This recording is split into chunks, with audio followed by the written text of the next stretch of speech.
সবাইকে স্বাগত জানাচ্ছি আমাদের এই ক্রিক ফ্রেঞ্জের নিয়মিত আয়োজনে। বেশ কয়েকদিন ধরেই একটা ব্যাপার বেশ আলোচিত হচ্ছে, যে ব্যাপারটা হচ্ছে যে খুব সম্ভবত আগামী মৌসুম থেকে বরিশাল কিংবা রাজশাহীতে বিপিএল খেলা দেখা গেলেও যেতে পারে, এরকম একটা আলোচনা আমরা বেশ কয়েকদিন ধরে শুনছি। এটা কেন শুনছি সেটা একটা বড় কারণ বলে যে গত মৌসুম শেষেই বলা হচ্ছিল যে বিপিএলটাকে একটু ছড়িয়ে দেওয়া হবে, আরও দু একটা ভেন্যু বাড়ানো যায় কিনা সেটাও একটা আলোচনা হতে পারে।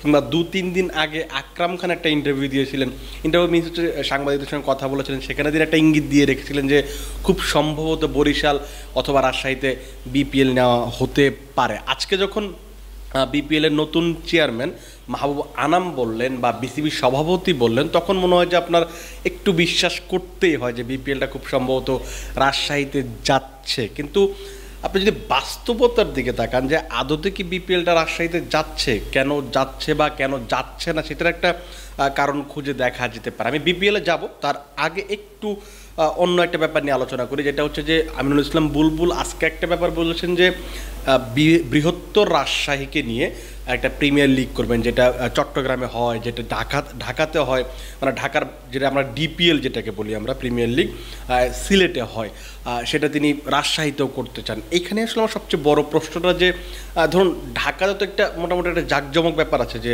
শুধু জাঁকজমক না, এটা মিডিয়ার একটা কাভারেজ আছে, টিভি সম্প্রচারের ব্যাপার আছে, অনেক কিছুই ব্যাপারই আছে। কিন্তু আপনি যদি চট্টগ্রাম প্রিমিয়ারে চিন্তা করেন, প্রিমিয়ার লিগটার কথা চিন্তা করেন, সিলেটের লিগের কথা চিন্তা করেন, আপনি আমি বা আমরা আসলে কতটা জানি এই টুর্নামেন্টটা নিয়ে।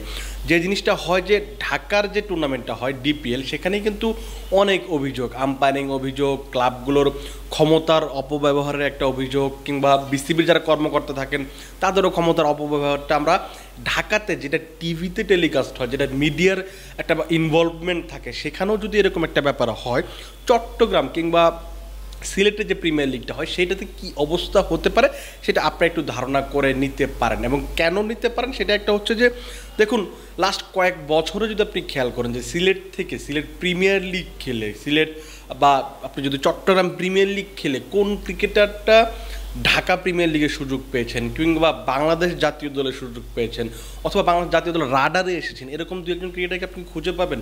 আমার মনে হয় না। আপনি যদি তামিম ইকবাল, মিনহাজুল আবেদিন নান্নু, আকরাম খান এদের পরবর্তী সময় যদি আপনি ক্রিকেটার খোঁজেন, যে কয়জনকে আপনি চেনেন, আপনি যদি খুব ভালো করে চেনেন, সেখানে খুব সম্ভবত আপনি শাহাদ হোসেন দীপুর কথা বলতে পারেন, ইরফান শুক্কুরের কথা বলতে পারেন, ইয়াসির আলী রাব্বির কথা বলতে পারেন। তারা কিন্তু অনেক দিন ধরেই ঢাকা ভিত্তিক ক্রিকেটটা তারা খেলছেন।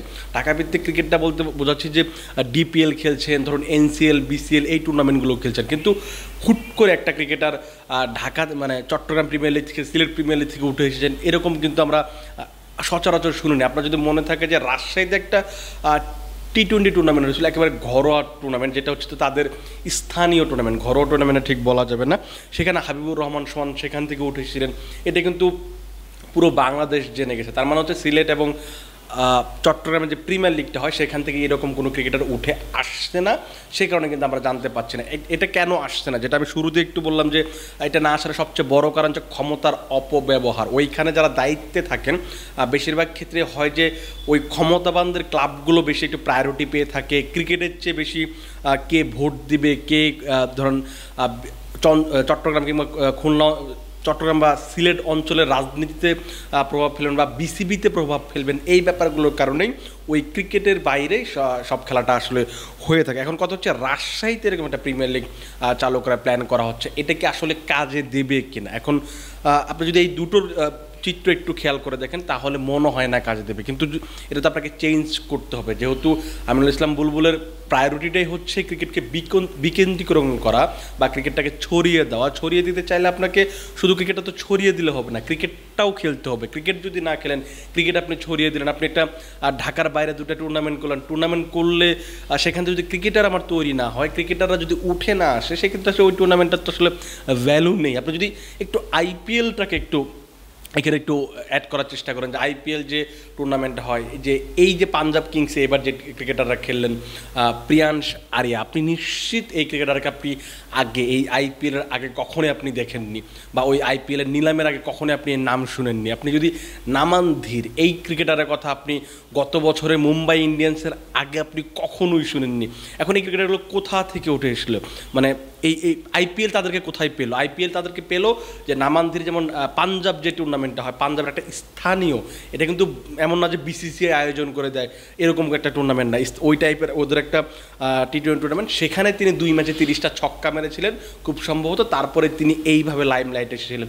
তারপর হচ্ছে প্রিয়াংশ আরিয়ার ক্ষেত্রে এরকম যে খুব ভালো ক্রিকেট খেলেছিলেন ওই টুর্নামেন্টগুলোতে। তার মানে হচ্ছে ওই টুর্নামেন্টগুলো আপনাকে হতে হবে ক্রিকেটের জন্য, এমন না যে আপনি এখানে ক্ষমতার অপব্যবহার করবেন, ভোট দিবেন, বিসিবির দায়িত্ব নেবেন, এই সেই যা যা করা প্রয়োজন, যেটা আসলে বাংলাদেশে অ্যাজ ইউজুয়াল হয়ে থাকে সেইটা করার জন্য হয়, তাহলে কিন্তু আপনি এইভাবে ক্রিকেটার আনতে পারবেন না। এই রাজশাহী প্রিমিয়ার লিগটা শুরু করতে চাওয়া খুব ভালো একটা দিক, পজিটিভ একটা দিক, কারণ রাজশাহী থেকে লাস্ট কয়েক বছরে বেশ কিছু ক্রিকেটার উঠে আসছে, সেটার পেছনে কিন্তু বড় একটা অবদান ওই বাংলা ট্র্যাক কিংবা হচ্ছে ক্লেমন বাংলাদেশ, তাদের একটা সবচেয়ে বড় অবদান ওই অঞ্চল থেকে ক্রিকেটার তুলে আনার পেছনে।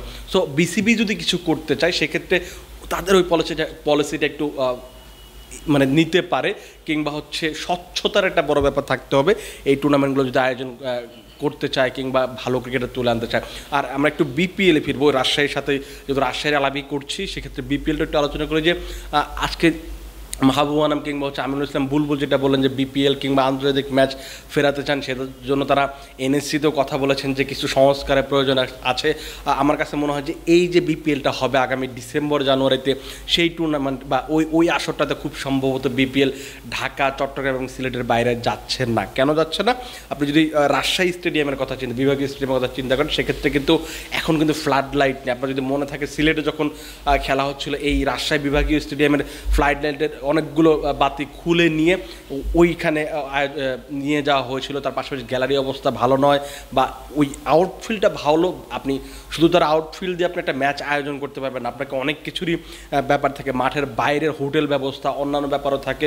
এই আশাটা বা এই প্রস্তাবটা মূলত এসেছে যে গত মাসে খুব সম্ভবত সাউথ আফ্রিকা ইমার্জিং এবং বাংলাদেশ ইমার্জিংয়ে যখন খেলা হচ্ছিল, তখন প্রচুর দর্শক দেখছিলাম আমরা গ্যালারিতে। সেই কারণে কিন্তু এই প্রস্তাবনাটা এসেছে বা এই আলোচনাটা এসেছে। আমার মনে হয় যে এই মৌসুমে খুব একেবারেই সম্ভাবনা নেই। এটা শুধুমাত্র আপনি বলতে পারেন যে বলার জন্যই, আপাতত বলার জন্য বলা।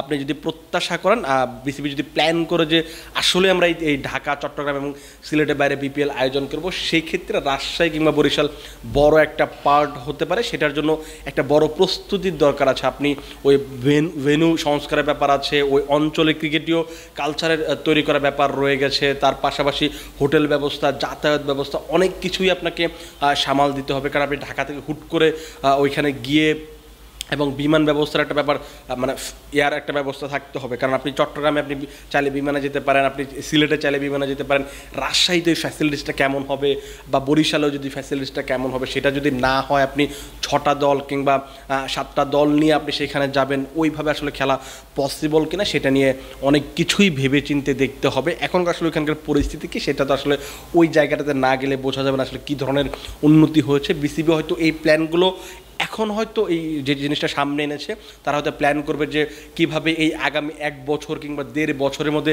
এই দুটো স্টেডিয়ামকে বিপিএল খেলার জন্য কিংবা ইন্টারন্যাশনাল ক্রিকেট খেলার জন্য প্রস্তুত করা যায়। যদি 1 বছর 1.5 বছর সময় নেয়, এটা প্রপার প্ল্যানিং থাকে, আমার মনে হয় যে আপনি 2026 সালে না দেখেন, 2027 সাল থেকে হয়তো যদি বিসিবি ওইভাবে আসলে সত্যিকার অর্থে প্ল্যান করে বা সত্যিকার অর্থেই চায় 3 শহরের বাইরে বিপিএল, সেক্ষেত্রে হয়তো 2027 সালে আপনি চাইলেও রাজশাহী কিংবা বরিশালে বিপিএল দেখতেই পারেন। এই হচ্ছে আজকের আলোচনা। আমরা চেষ্টা করব পরের দিন অন্য একটা বিষয় নিয়ে, যে কোনো একটা বিষয় নিয়ে আপনাদের সঙ্গে আলোচনা করার জন্য। আপনারা একটা জিনিস কমেন্ট বক্সে আপনারা জানাতে পারেন যে আপনাদের কী মনে হয় যে রাজশাহীতে আদতে বা বরিশালে আদতে বিপিএলটা আয়োজন করা সম্ভব কিনা, সম্ভব হলে কি করা প্রয়োজন হতে পারে, বিসিবি কি উদ্যোগগুলো নিতে পারে, বা এই ঘরোয়া ক্রিকেট যেটা আমরা প্রিমিয়ার লিগের কথা বললাম, রাজশাহী, সিলেট এবং চট্টগ্রামের কথা বললাম, এগুলোর মানে আরও যদি মানে ভালো করা প্রয়োজন, মানে ভালো করতে হয়, সেই ক্ষেত্রে কী দিকগুলো বিসিবি নজরে নিতে পারে, সেগুলো কিন্তু আপনারা কমেন্ট বক্সে জানাতে পারেন। আপাতত আপনারা ভালো থাকুন, সুস্থ থাকুন এবং ক্রিকফেঞ্জির সঙ্গে থাকুন।